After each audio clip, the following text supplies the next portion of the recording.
بسم اللہ الرحمن الرحیم۔ السلام علیکم۔ ایم اے اردو پارٹ 1 والوں کے لیے یہ ویڈیو ہے۔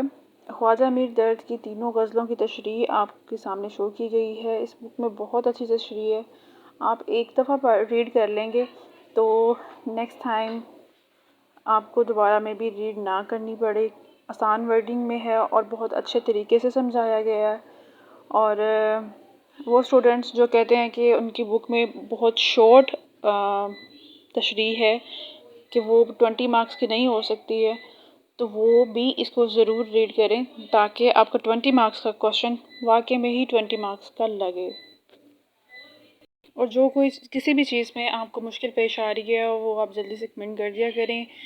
کوئی بھی کوشچن آپ کے مائنڈ میں آ رہا ہے اس پہ بات کریں تاکہ اس سے ریلیٹڈ آپ کی ہیلپ کی جائے فوراً، اور آپ کے مائنڈ جو ہے وہ ابھی سے کلیئر ہو، کیونکہ ایگزام میں آپ کے پاس صرف یہی ٹائم ہو کہ آپ اس کو ریویژن کریں اور جو موسٹ امپورٹنٹ کوشچن ہو وہ آپ لکھ سکیں۔ اور ساری تشریحیں میں اپلوڈ کرنے کے بعد پھر میں آپ کو ان کو یاد رکھنے کا طریقہ بتاؤں گی کافی ردیف کی مدد سے کہ کون سی غزل کس کی ہے۔ اس لیے جیسے جیسے میں اپلوڈ کروں تو اس کو آپ ریڈ کرتے جائیں اور سمجھتے جائیں، سمجھ کے ریڈ کریں، پھر آپ کو دوبارہ پڑھنے کی ضرورت نہیں پڑے گی۔ اپنا بہت خیال رکھیے گا، دعاؤں میں یاد رکھیے گا۔ فی امان اللہ۔